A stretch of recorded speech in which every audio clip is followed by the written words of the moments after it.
तो inner years के बारे में डिस्कशन करते हैं। Inner years is a network of fluid filled channels and cavities.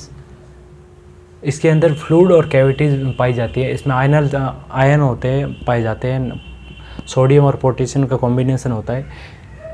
और इसके अंदर 2 पार्ट्स होते हैं, इस मतलब 3 सेलुलर सर्कुलेशन के अंदर, bony labyrinth and membranous labyrinth.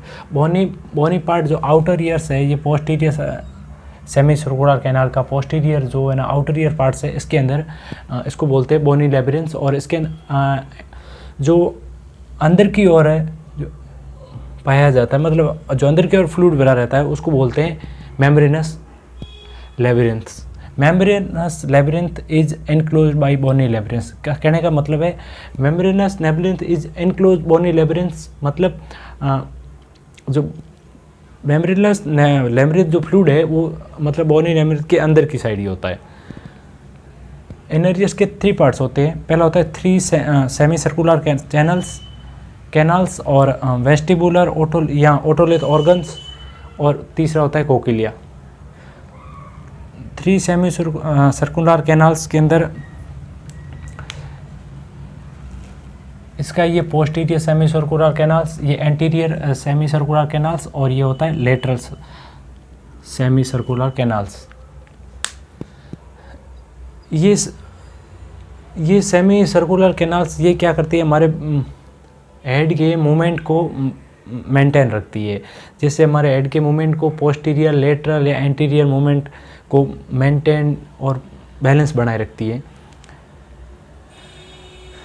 इसकी जो इसका ये फूला हुआ भाग है, ये इसको बोलते हैं एम्पुला।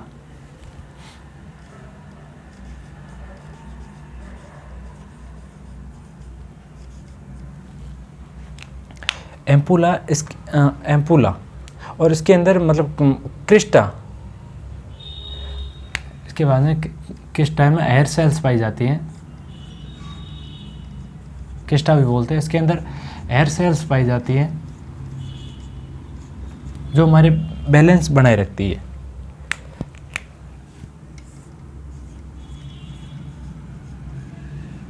इसको सीलिया बोलते हैं, जो ये हमारे वाइब्रेशन है फ्लूइड मेंटेन के इम्बैलेंस को मतलब मेंटेन रखती है। और इसका दूसरा पार्ट है वेस्टिबुलर। वेस्टिबुलर बोलते हैं, ओटोलिथ ऑर्गन बोलते हैं। ये यूट्रिकल और सैक्यूल से मिलकर बना होता है।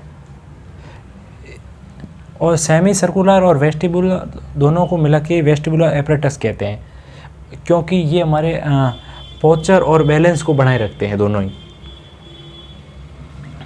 उसी तरह वेस्टिबुलर के अंदर भी इस क्रिस्टा की तरह मैक्यूला पाया जाता है। सेंसरी रिसेप्टर होते हैं ये क्रिस्टा और वो मैक्यूला दोनों ही सेंसरी रिसेप्टर है जो हमारे बैलेंस को बनाए रखते हैं। और इसका तीसरा पार्ट है कोकिलिया। कोकिलिया इम्पोर्टेंट है हियरिंग के लिए। कोकिलिया के अगर हम स्ट्रक्चर देखें तो इसके 3 पार्ट होते हैं, स्केला वेस्टिबुलाई, स्केला मीडिया और स्केला टिम्पेनी। स्केला वेस्टिबुलाई और स्केला टिम्पेनी के अंदर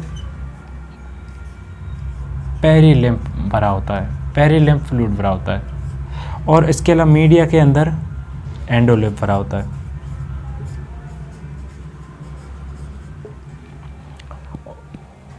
स्केला टिम्पेनी के जस्ट ऊपर बेसलर मेम्ब्रेन पाई जाती है।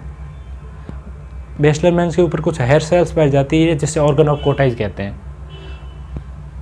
वो हमारे हियरिंग प्रोसेस को मेंटेन रखने के लिए यहाँ से आगे क्रेनियल नर्व के थ्रू ब्रेन को संकेत देता है, जिससे कि हमारे हियरिंग प्रोसेस की प्रक्रिया पूरी हो सके। इसके थ्रू ही हमारी हियरिंग प्रोसेस की प्रक्रिया चलती है। तो हमारे इसका मेन पार्ट है ऑर्गन ऑफ कोटाइज, और इसके अंदर कुछ हेयर सेल्स पाई जाती हैं। उसके थ्रू मतलब वाइब्रेशन के थ्रू, बैलेंस मेंटेन के थ्रू, आगे क्रेनियल नर्व्स के थ्रू एंड वेस्टिबुलर नर्व दोनों मिलकर हमारे ब्रेन को संकेत देते हैं, जिससे हमारी हियरिंग मैकेनिज्म प्रक्रिया पूरी होती है। तो ये था हमारे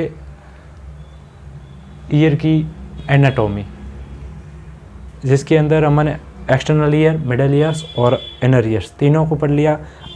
अगले लेक्चर में हम ईयर की हेयरिंग मैकेनिज्म प्रोसेस को पढ़ेंगे।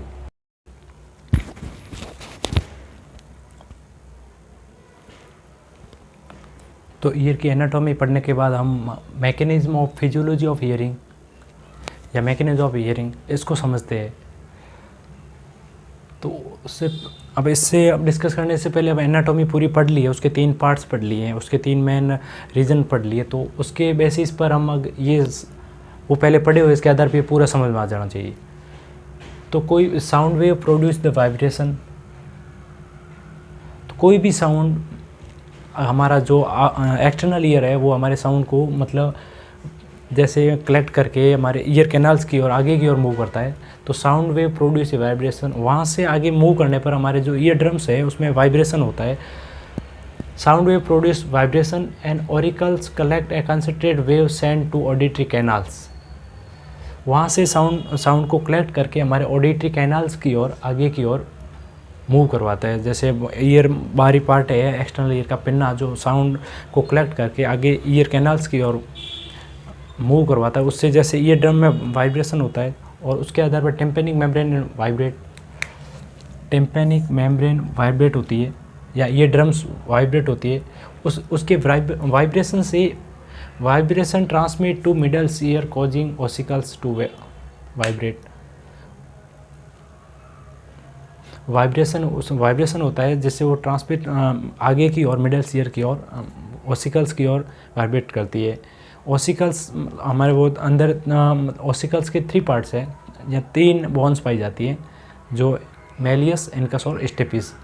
तो उसकी सबसे लास्ट वाली bone foot plate of stapes and fit oval windows, उसके अंदर वाइब्रेशन होता है या मूवमेंट होता है, जिसके कारण ओवल विंडोज़ में भी वाइब्रेशन होता है और उसके कारण फ्लूइड इन कोकिलिया मूव, और कोकिलिया के अंदर फ्लूइड भरा होता है तो उसके अंदर वो मूव होता है। एंडोलिप move in the cochlea duct, कोकिलिया के अंदर 2 फ्लूइड पाए जाते हैं, एंडोलिप और फेरालिम। तो एंडोलिप जो फ्लूइड होता है मूव इन कोकिलिया डक्ट के द्वारा causing the stimulation of hair cell in the organ of Corti. उसके एंडोलिप के मूव के कारण जो हमारे कोकिलिया के स्केला मीडिया है उसके अंदर बेसलाइन मेम के ऊपर ऑर्गन ऑफ कोटाई जिसके अंदर हेयर सेल्स पाई जाती है, उसके बेंड होने के कारण फ्लूइड मूवमेंट के कारण नर्व इम्पल्स जनरेट होते हैं।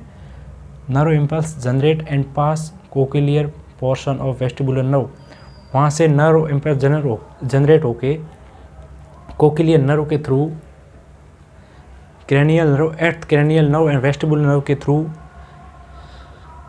Medulla transmit to medulla of cerebrum, medulla के अंदर वहाँ जाके हमारे हियरिंग बैलेंस को, मैकेनिज्म प्रोसेस को मेंटेन करती है। तो ये मैकेनिज्म है, एक बार फिर से आपको देख लेते हैं।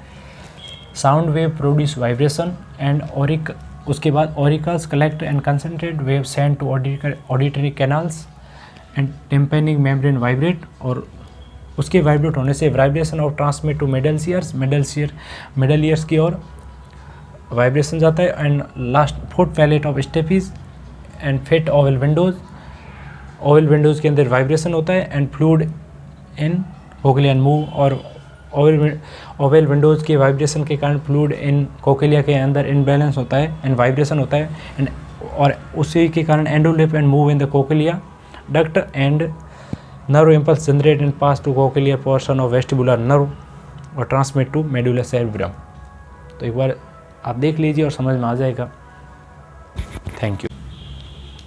तो अपन इससे पहले हमने मैकेनिज्म ऑफ हियरिंग के बारे में पढ़ा था, अब पढ़ देते फिजियोलॉजी बैलेंस ऑफ, हमारी बॉडी किस तरह से हमारे ईयर हमारे बैलेंस बॉडी के बनाए रखते हैं। उसके लिए 2 ऑर्गन जिम्मेदार है, 2 पार्ट जिम्मेदार है ईयर के, सेमी सर्कुलर कैनाल्स और वेस्टिबुल। हमारे बॉडी के अंदर 3 सेमी सर्कुलर कैनाल्स पाई जाती है जो हमारे हेड के मूवमेंट को मेंटेन रखती है, हेड के लेटरल सुपीरियर इन्फीरियर मूवमेंट को मेंटेन कर रहती है। 3 semi circular canals are arrange to way that perceived position of head in space. हमारे हेड के मतलब मूवमेंट के कारण change of position of head cause the movement of fluid. हमारे हेड के मतलब इनके कारण, सेमी सर्कुलर कैनाल के कारण हेड में मूवमेंट होता है, उसके कारण हेड मूवमेंट ऑफ फ्लूइड, जो हमारे वेस्टिब्यूल के अंदर और कोक्लिया के अंदर फ्लूइड है एंडोलिफ और पेरानेम, उसमें मूवमेंट होता है और उसके अंदर पाई जाने वाली हेयर सेल्स वेस्टिब्यूल के अंदर यूट्रिकल्स और एम्पुला में पाई जाती है और सैक्यूलम में उसमें भी पाई जाती है। उसमें हेयर सेल्स में वाइब्रेशन होता है, उसके कारण नर्व इम्पल्स जनरेट होते हैं और nerve impulse generate and join the vestibular cochlea nerve, ये दोनों जॉइन होकर ट्रांसमिट टू सेरिबेलम, वहाँ जाते हैं, जिससे हमारे बॉडी का बैलेंस सेरिबेलम के पास जाते हैं, then transfer to cerebrum and maintain the balance. एक बार दोबारा देख लेते हैं। सेमी सर्कुलर कैनाल और वेस्टिब्यूल की वजह से हमारे बॉडी का बैलेंस बना रहता है, जिसके अंदर 3 सेमी सर्कुलर जो होते हैं कैनाल होती हैं, वो हमारे हेड के मूवमेंट को मेंटेन करती है। हम हेड का पोर्शन है जिस तरफ से हम मूवमेंट कराना चाहेंगे, उसके लिए वो 3 ही कैनाल जिम्मेदार है। एंड वेस्टिबुलर, जिसके अंदर फ्लूइड भरा होता है, एंडोलिफ और पेरालिम, उसकी वजह से उनमें मूवमेंट के कारण, फ्लूइड में मूवमेंट के कारण जो हमारे एम्पुला और यूट्रिकल्स सैकुला के अंदर पाई जाने वाले एयर सेल्स, उसके अंदर वाइब्रेशन होता है और वो बेंड हो जाती है। बेंड होने के कारण उसमें इम्पल्स, नर्व में इम्पल्स जनरेट होते हैं और नर्व इम्पल्स जनरेट, और वो नर्व जाके वेस्टिबुलर कोक्लिया नर्व को ज्वाइन होते हैं और वो दोनों जाके ट्रांसमिट टू सेरिबेलम को मतलब इम्पल्स जनरेट करते हैं या उसके एम्पलीफाई करते हैं एंड देन सेरिबेलम के पास and then maintain of balance of body. Thank you. ये हमारा ईयर का टॉपिक पूरा हुआ। अगर समझ में आ गया हो तो चैनल को लाइक और सब्सक्राइब ज़रूर करें। मिलते हैं नेक्स्ट एपिसोड में, तब तक के लिए धन्यवाद।